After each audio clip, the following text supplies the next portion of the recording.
Hello everyone, তোমরা অনেকে জানতে চাইছিলে যে ওয়েস্ট বেঙ্গল প্রাইমারি টিচার যে রিক্রুটমেন্টের নোটিশ দিয়েছে, সেই ওয়েস্ট বেঙ্গল প্রাইমারি টিচার রিক্রুটমেন্টের এবারে কিরকম কি কাট অফ আসতে পারে।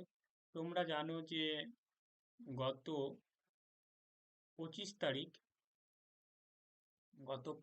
অর্থাৎ 25/9/2025 ওয়েস্ট বেঙ্গল গভর্নমেন্ট থেকে, অর্থাৎ যে প্রাইমারি এডুকেশনের যে বোর্ড, সেই প্রাইমারি এডুকেশন বোর্ড থেকে একটা নোটিশ পাবলিশ করেছে, যেখানে 13,421টি ভ্যাকেন্সির কথা উল্লেখ আছে।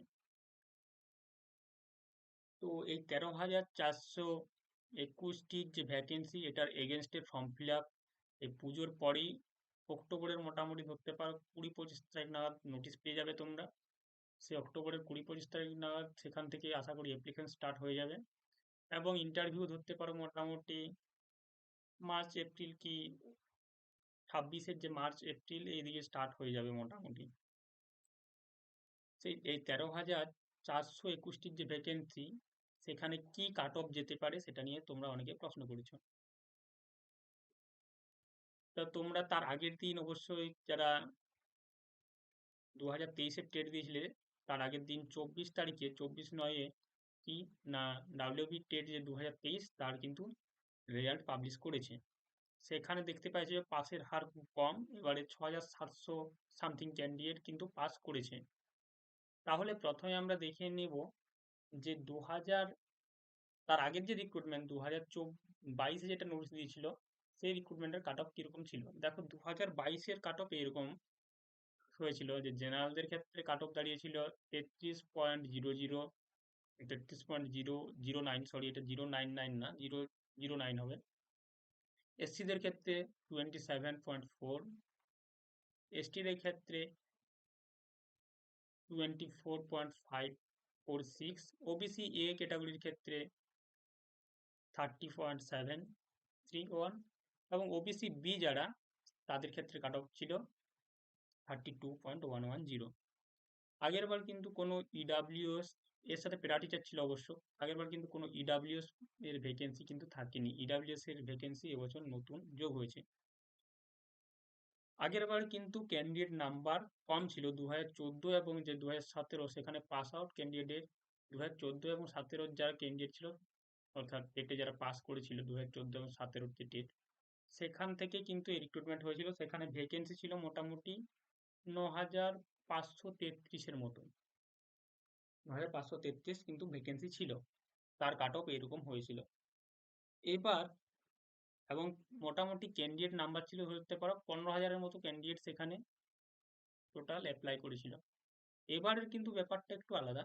এবারের ক্ষেত্রে কি না, টোটাল ক্যান্ডিডেট নাম্বার তোমরা অলরেডি জানো যে এবারের ক্ষেত্রে টোটাল ক্যান্ডিডেট বা মোটামুটি ধরে রাখো যে তোমাদের ক্ষেত্রে ক্যান্ডিডেট যে অলরেডি 1.5 লাখ পাস করে আছে, 1.5 লাখের মধ্যে তো বিএড ক্যান্ডিডেট আছে, এমনিতে যদি ডিএলএড ক্যান্ডিডেট ধরা হয়, তাহলে 52,000-এর মতো পাস করে আছে তোমাদের।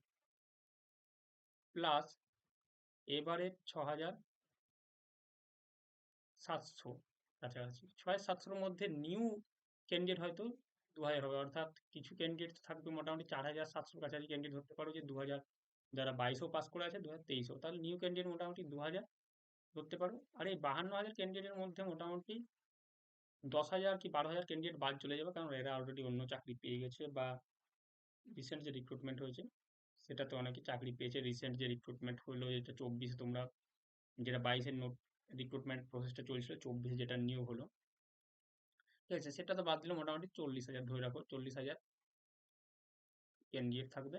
আর দুয়ে মোটামুটি 42,000, আরো কিছু ক্যান্ডিডেট ধরলে মোটামুটি 45,000-এর মধ্যে ধরতে পারো যে কম্পিটিশনটা হবে। এই 50,000 ক্যান্ডিডেট ধরতে পারো যে, এই 45,000 যে ক্যান্ডিডেট, সেই 50,000 ক্যান্ডিডেটের মধ্যে কিন্তু স্ট্রাগলটা হবে। ঠিক আছে, এখানে তাহলে ভ্যাকেন্সি কত থাকছে, মোটামুটি 13,421, মানে 13,500-এর মতো, 13,500 ধরে নাও এটা, 13,500, আর ক্যান্ডিডেট নাম্বার হচ্ছে 45,000। তাহলে কাট অফ বুঝতে পারছো যে আগের বার থেকে কাট অফটা একটু হাই যাবে, কারণ আগের বারে 15,000 ক্যান্ডিডেটের মধ্যে 9,000 ভ্যাকেন্সি ছিল। ঠিক আছে, আগেবার কিরকম ছিল না, আগেরবার 15,000 ক্যান্ডিডেট ছিল, 15,000 ক্যান্ডিডেটের মধ্যে 9,533 এরকম ইয়ে ছিল, 9,533 এরকমই মনে হচ্ছে ভ্যাকেন্সি ছিল। ঠিক আছে, তাতে কাট অফটা কিরকম এসেছিল না, তাতে কাট অফটা এসেছিল এইরকম, দেখতে পাচ্ছ এরকম কাট অফ ছিল। তাই এবার বুঝতে পারছো কাট অফটা একটু বেশি হবে, সেটা আর বলার অপেক্ষা রাখে না। তো কাট অফ কিরকম আসতে পারে সেটা, তোমাদের যে পসিবল যে কাট অফ, সেটা আমি তোমাদের দেখাচ্ছি কিরকম আসতে পারে। তো এর থেকে কম বেশি একটু হতে পারে, তো মোটামুটি রাফলি এই কাট অফটা হবে বলা যায়। জেনারেলদের ক্ষেত্রে মোটামুটি ধরতে পারো যে 35-এর কাছাকাছি কাট অফ যাবে।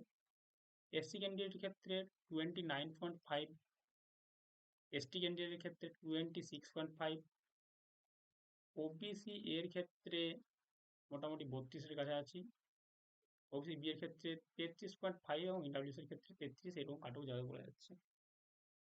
ঠিক আছে, তবে তোমরা যারা অলরেডি, তো এই মার্কসগুলোতে তোমাদের কাছে এখন একাডেমিক্স মার্কস নিয়ে অনেকে জিজ্ঞেস করছে, একাডেমিক্স মার্কস তো আর তোমাদের বাড়বে না, বা যে পরীক্ষাগুলো হয়ে গেছে ডিএলএড টেট টেট, এগুলো তো কিছু মার্কস বাড়ার কিছু ব্যাপার নেই। যা এখন মার্কস আছে তোমাদের হাতে, যে মার্কস আছে 5 নাম্বার ইয়ের জন্য, হাতে যেটা তোমাদের মার্কস আছে, যে 5 নাম্বার তোমাদের অ্যাপটিটিউড টেস্টের জন্য, আর 5 নাম্বার তোমাদের যে আছে ওই ইন্টারভিউতে যে ব্যবহারিক মার্কস, তো টোটাল এই 10 নাম্বারের মধ্যে যা করার তোমাদের এখন আছে।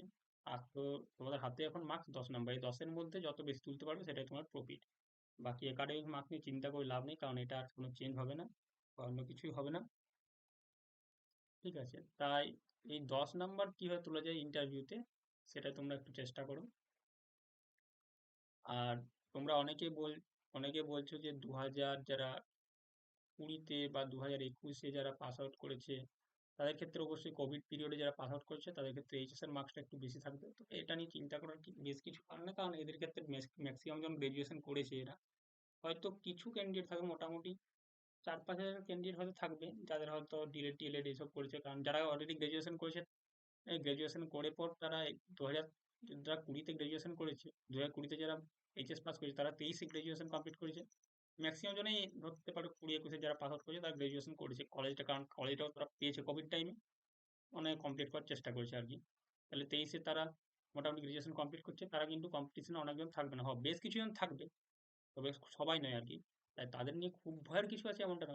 অবশ্যই একাডেমিক মার্কস তাদের পুরোনো যারা ক্যান্ডিডেট আছে 2010 সালে পাস আউট, তাদের থেকে অবশ্যই মার্কস বেশি হবে, সেটা নিয়ে আর সন্দেহ প্রকাশের কিছু নেই। যাই হোক, সেটা নিয়ে চিন্তিত না করে এই 10 মার্কস যেটা তোমরা তুলতে পারবে তোমাদের হাতের যে মার্কস ইন্টারভিউতে, সেটা নিয়ে চিন্তা করা ভালো।